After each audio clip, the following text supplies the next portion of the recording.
Good morning.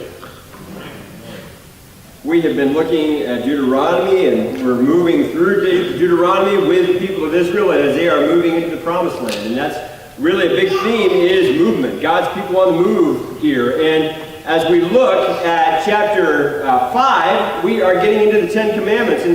And I remember a play by Arthur Miller. Maybe you've heard of it, The Crucible. It's set in the during the time of the Salem witch trials. A lot of our high schoolers have to go through that and watch it, listen to it, read it. But the main character, John Proctor, or one of the main characters, John Proctor, at that time, they're trying to figure out, well, who the bad people are. And the bad people are obviously those people who don't know their scriptures. And so John Proctor is questioned, and he says, well, you know your 10 commandments, don't you? You know your commandments. And he starts listening. Of course I know my commandments. And he starts listing them out. He forgets one. And the one that he forgets is the one he's guilty of. It kind of concerns me a little bit, because we have a lot of people who claim to be Christians today who are big proponents of the Ten Commandments who do not know their commandments. In fact, most people who profess the name of Christian in today's world know about 3 of them.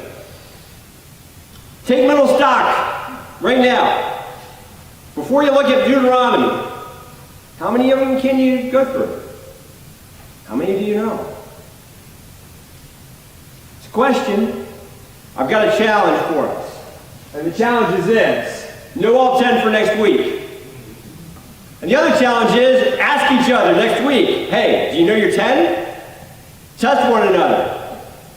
There's no failure, okay? It's not like you fail or anything like that. But then if we take a look at Deuteronomy chapter 5, verses 7 through 21, those are the 10 commandments. And it's good to kind of have an idea of what those things are. If we are people of the Word, then we should know these things. And so, anyway, we are going to go through these 10 commandments, and we're going to go through them pretty quickly. We're not going to spend like a week on every single one or anything like that.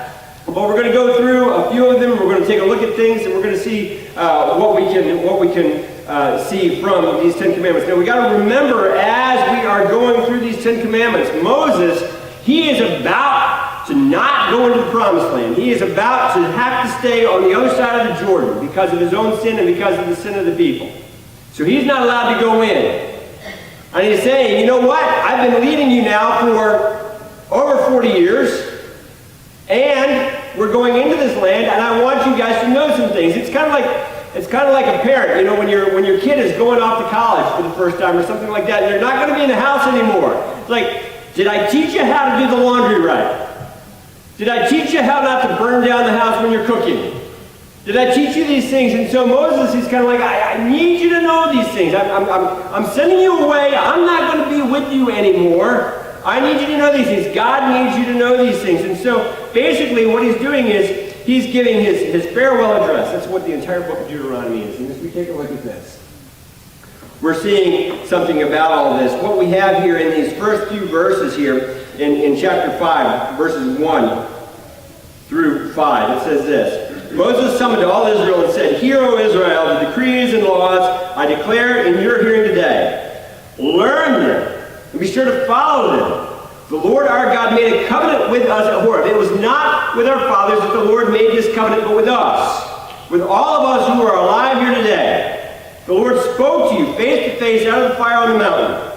At that time I stood between the Lord and you to declare to you the word of the Lord, because you were afraid of the fire and did not go up to the mountain."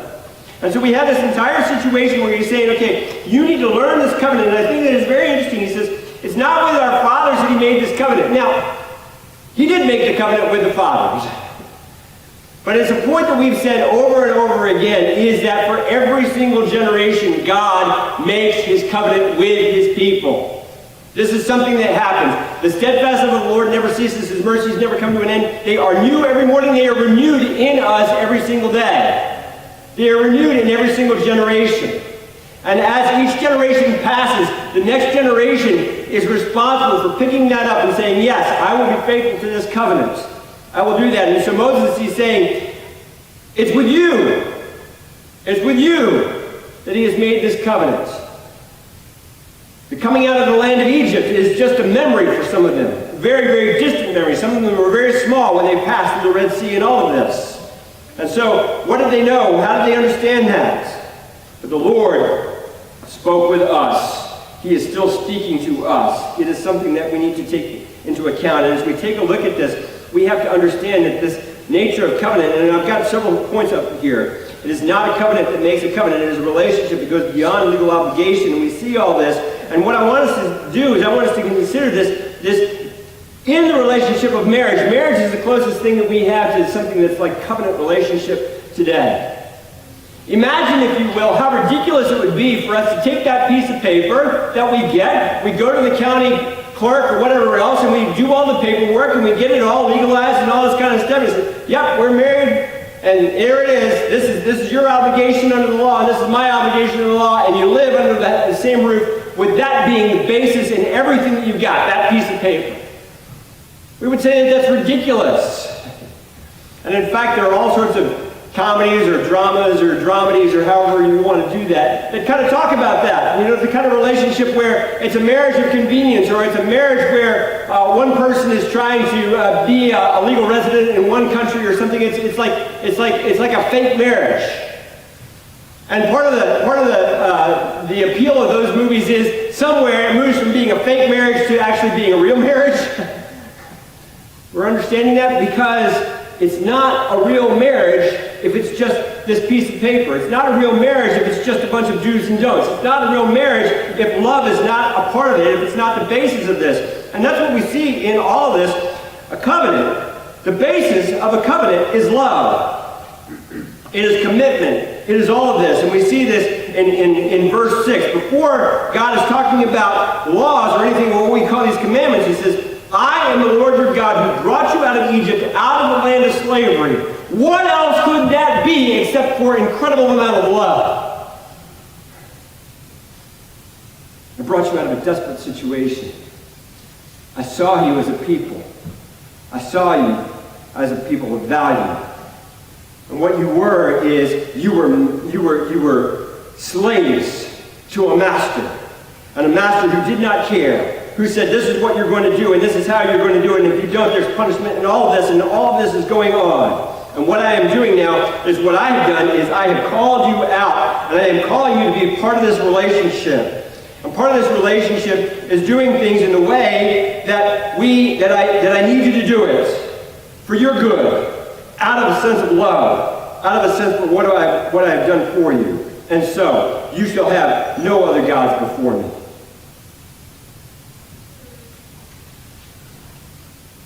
This relationship is completely exclusive. There is not to be any other beside him. And you know, it's interesting, my Bible says, you shall have no other gods before me, and then right next to before me, it's got a footnote. And the footnote is footnote number D, and it says, or besides. And the point is, you don't have anyone. This relationship is completely exclusive. And if we think about it in terms of a marriage, isn't that what it is? It's one man and it's one woman for life, forsaking all others. That's all it is. And so this is what we have. You shall have no other gods before me. Now this right here is incredibly important for these particular people because they are about to enter the promised land. That is where they are going. And what has happened is God has led them through the desert. And he has provided them with manna. And he's provided them with quail. And he's made sure that they've had water. And he's taking care of them in all these ways. And you know what? That relationship is like, it's comfortable. It's easy. We know what to expect. Guess what? We're going to get up in the morning and we're going to open up our tent doors and we're going to collect enough manna for that day. We're going to collect enough quail for that day. And we're going to go over here where the water is, and there it is. And then we're going to move around a little bit. And maybe we'll stay here a while. And every single day, that's what our routine is. And we're provided for and all this kind of stuff. And then we move to another location. And guess what? We wake up. We open up our tent. There's manna. There's quail. There's water. We're in good shape. It's the way it has been for 40 years. That's about to change. They're about to go and conquer the land of Canaan. And it's an entirely new way of doing things. And you're going to have to learn how to farm, which you've never done before. And you're going to have to learn new skills. You're going to have to learn what it is to live in an actual house. You're going to have to learn about all this stuff that you didn't know before. And guess what? It is in times of that, it is in times of uncertainty that makes unfaithfulness thinkable. Life is so daily. Jesus says, don't worry about tomorrow. Tomorrow has enough trouble of its own. Okay? We know that reality. We're going through life and we have made it through this day and we can say, God's been good to me this day. And then the next day, a curveball comes our way and we don't know how to handle it. You say, well, is God with me? Why is this happening? I don't understand.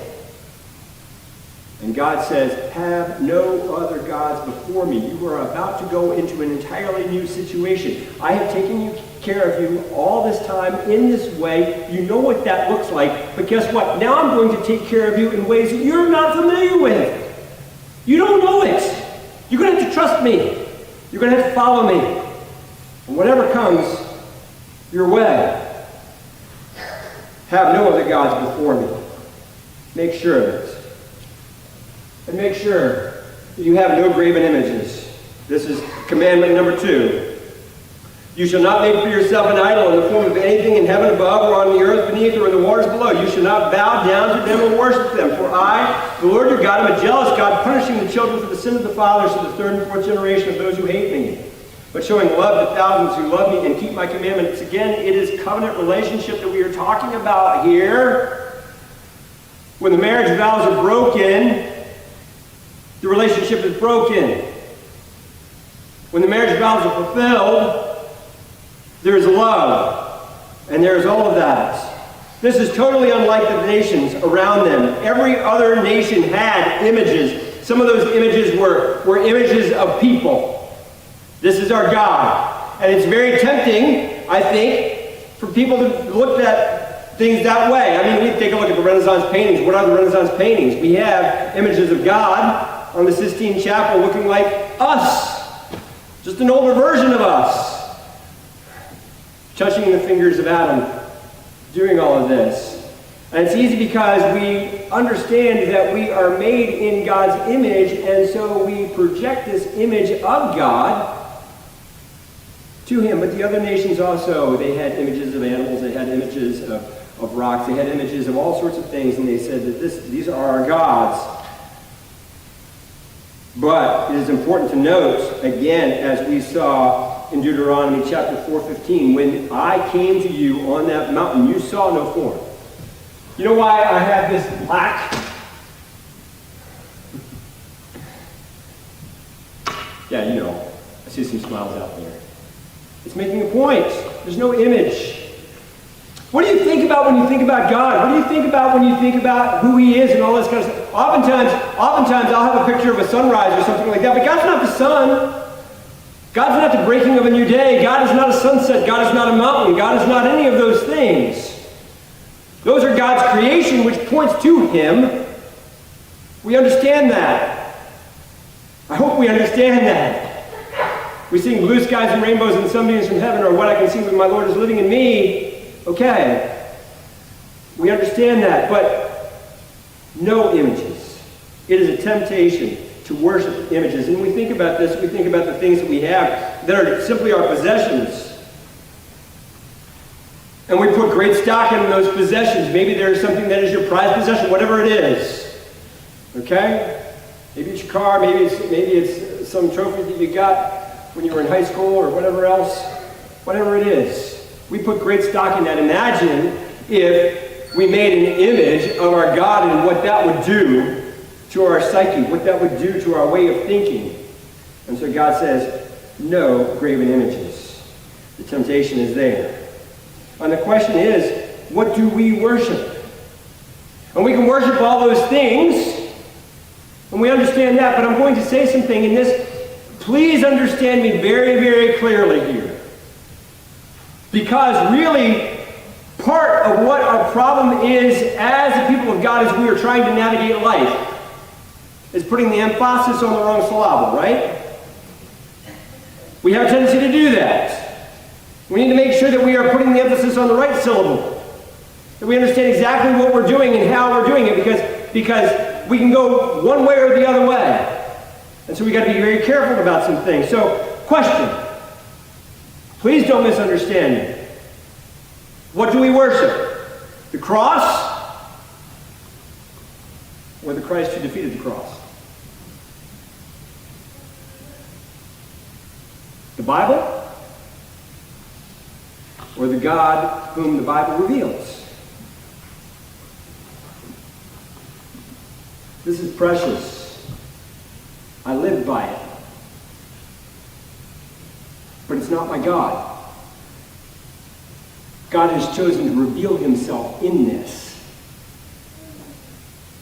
God has chosen to reveal himself in language. In the beginning was the Word, and the Word was with God, and the Word was God. He was with God in the beginning. So we must be very, very careful about this. And the ideas that we have, we talked about this last week, the ideas that we have about God that are not of God, emphasizing one part of him and not emphasizing another part of him, can be a type of idolatry. It is a type of idolatry, scripturally speaking.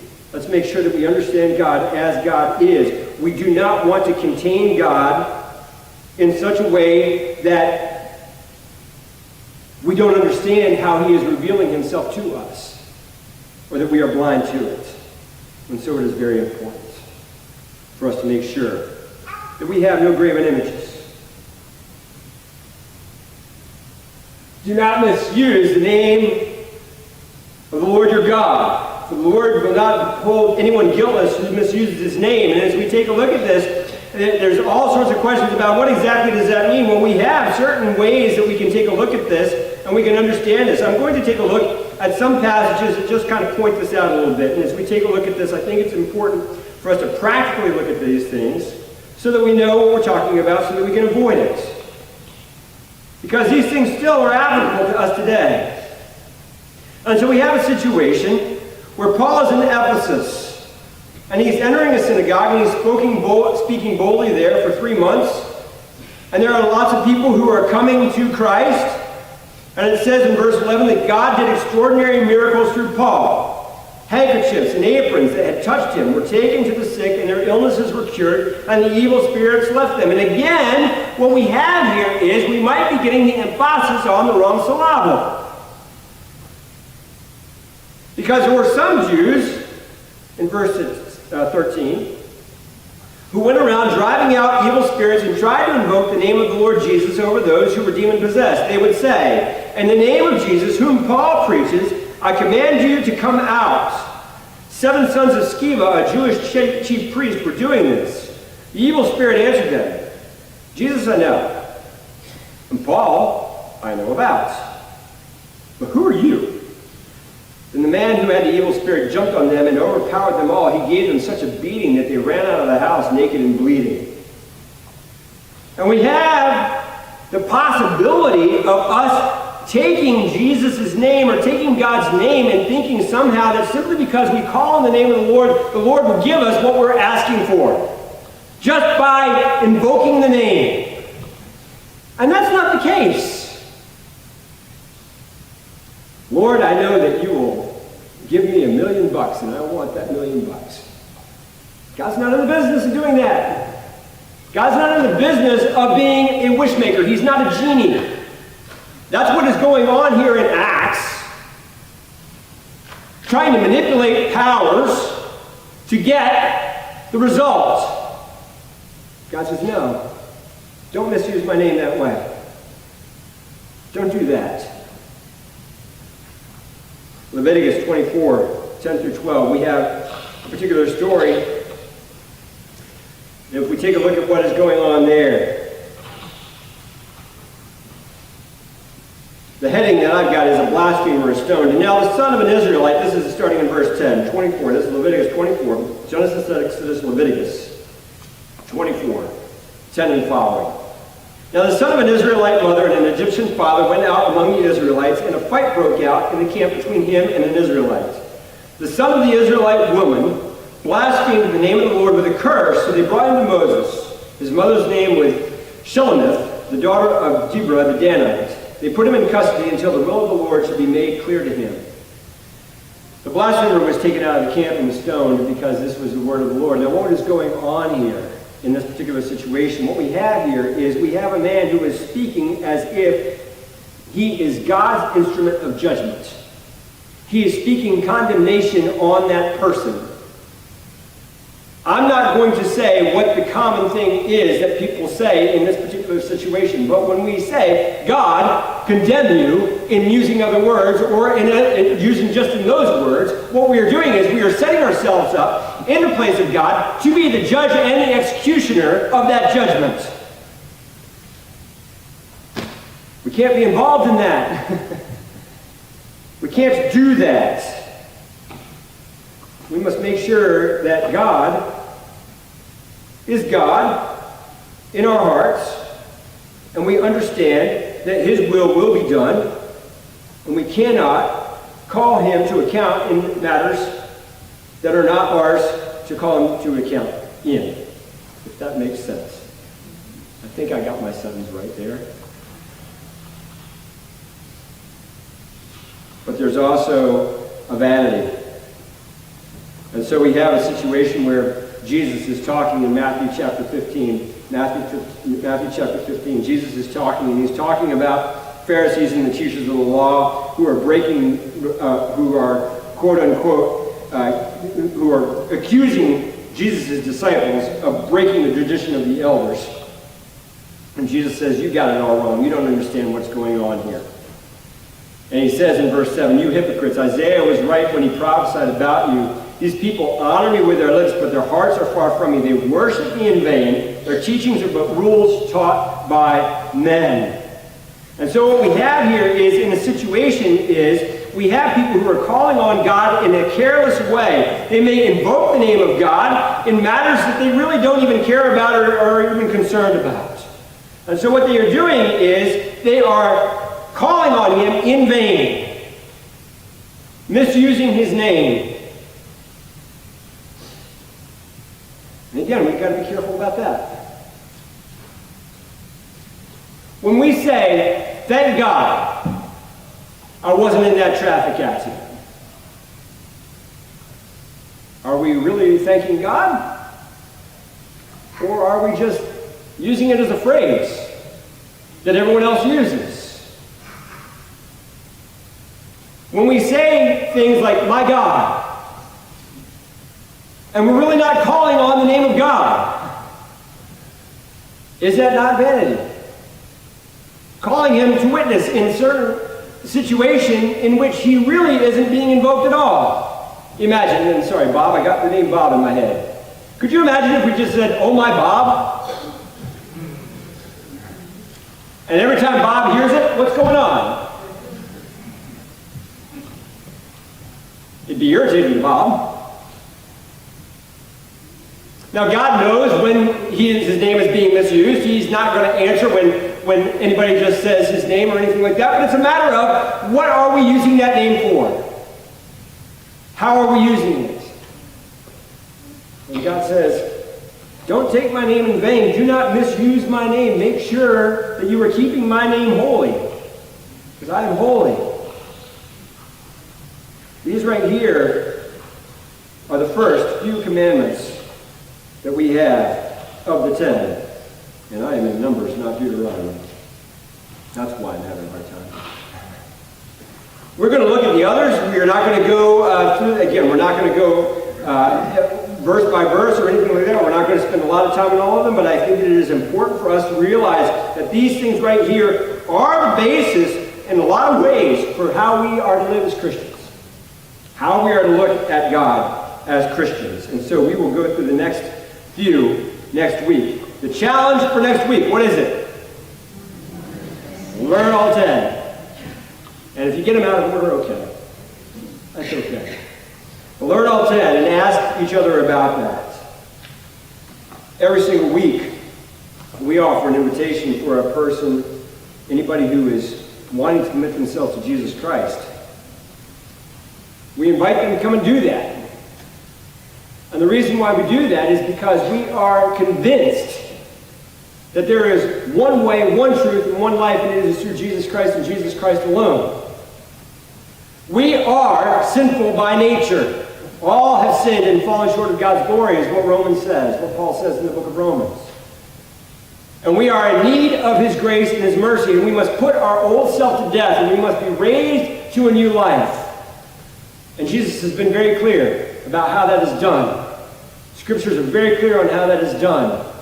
You join in death, burial, and resurrection through the waters of baptism, and you come up a new creature. And it's not magic in the water, but it is rather your pledge of a good conscience to God to go and live the way that God wants you to. And you are empowered by the Holy Spirit when you make that decision to be able to live that way. And so once again, we offer that invitation for anybody who was wanting to come today and commit themselves to Jesus. Come as we stand.